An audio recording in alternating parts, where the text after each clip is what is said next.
राजमुद्रेला वंदन करून मी माझ्या भाषणास सुरुवात करते.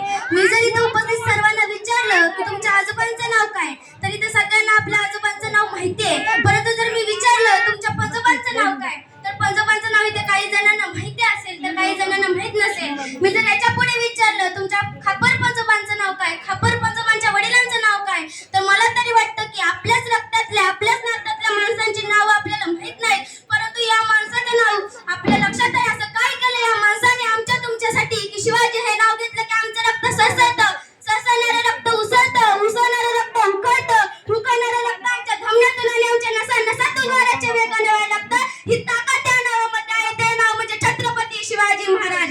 395 वर्षानंतर सुद्धा, कारण शिवाजी आमचा श्वास आहे, शिवाजी आमचा ध्यास आहे, शिवाजी आमचं रक्त आहे, शिवाजी आमचं तख्त आहे, शिवाजी आमची भक्ती आहे, शिवाजी आमची शक्ती आहे, शिवाजी आमची प्रेरणा आहे, शिवाजी आमची हिंमत आहे, शिवाजी आमचा अभिमान आहे आणि शिवाजी आमचा स्वाभिमान आहे. म्हणून या माणसाला आम्ही विसरू शकत नाही. ही ताकद या माणसामध्ये आहे. महाराष्ट्राचा जो इतिहास लिहिला तो कोणी एऱ्यागेऱ्या नव्हे. अहो, महाराष्ट्राचा जो इतिहास लिहिला तो कोणी एऱ्यागेऱ्या नव्हे. महाराष्ट्राचा इतिहास लिहिला हिरव्या पिवळ्या शालीने, तलवारीच्या खणखणाटीनं, गोड्यांच्या टपानं, शायरांच्या टपानी, आणि हाच इतिहास घडविला छत्रपती शिवाजी महाराजांनी.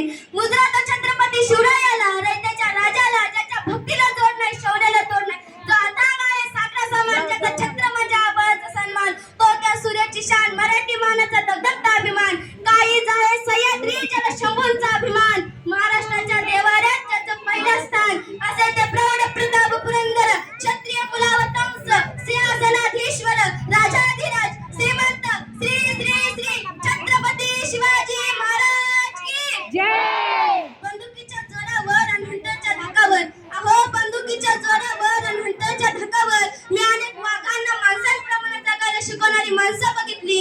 परंतु बंदुकीच्या जोराशिवाय आणि हंटरच्या धाकाशिवाय इथल्याच माणसांना वाघाप्रमाणे जगायला शिकवणारा मी एकच वाघ बघितला, आणि तो म्हणजे छत्रपती शिवाजी महाराज. आज आपण ज्या महाराष्ट्रात राहत आहोत, तो महाराष्ट्र म्हणजे काय? तो महाराष्ट्र म्हणजे शिवरायांचा, विचारांचा, जिजाऊंच्या संस्कारांचा, शंभूच्या पराक्रमाचा साक्षीदार म्हणजे माझा हा महाराष्ट्र. कष्टकरी शेतकऱ्यांचा, दीनदलितांचा, 105 हुतात्म्यांच्या बलिदानाचा आणि त्या दिल्लीच्या तख्ताला ठाम बोलणाऱ्या जिगरबाज मर्दमावळ्यांचा हा महाराष्ट्र, जिगरबाज मर्दमावळ्यांचा हा महाराष्ट्र. आणि याच महाराष्ट्राच्या मातीत 19 फेब्रुवारी 1630 रोजी एका रत्नाचा जन्म झाला, आणि ते म्हणजे शिवछत्रपती शिवाजी महाराज.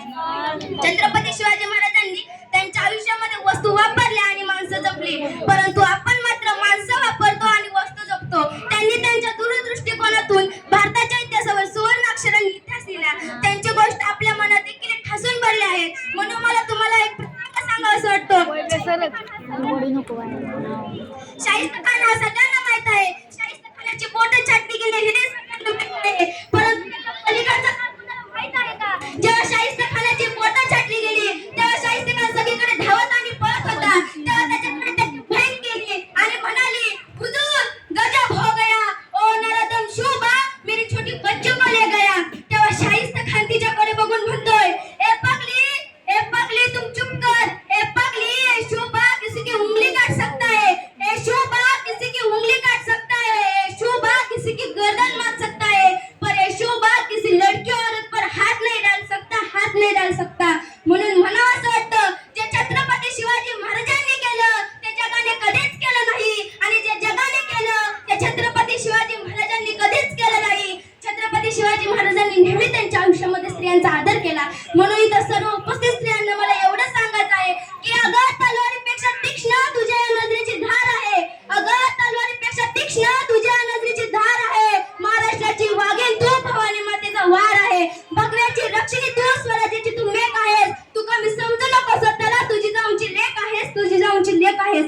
आता 7-8 वर्षापूर्वी इटलीचे पंतप्रधान भारत भेटीसाठी आले होते. तेव्हा त्यांना काही गाईड्सने प्रश्न विचारला, तुम्हाला प्रेमाचं प्रतीक असणारं ताजमहल बघायचं की सोन्याचं प्रतीक असणारं गोल्डन टेम्पल बघायचं? तेव्हा इटलीचे पंतप्रधान म्हणाले, मला तुमचं प्रेमाचं प्रतीक असणारं ताजमहल नको आणि सोन्याचं प्रतीक असणारं गोल्डन टेम्पलही नको.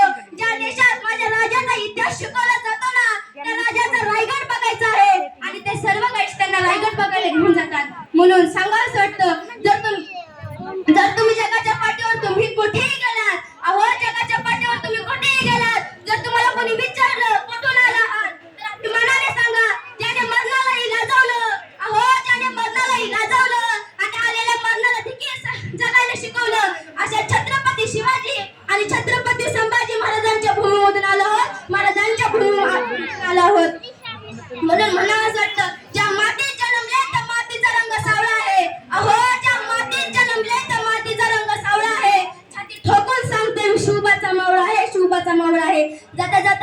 म्हणेन की देवाकडे फूल मागितलं तर देवाने अख्खी बागच दिली. अहो देवाकडे फूल मागितलं तर देवाने अख्खी बागच दिली. देवाकडे राहण्यासाठी घर मागितलं तर देवाने अख्खा राजवाडाच दिला. देवाकडे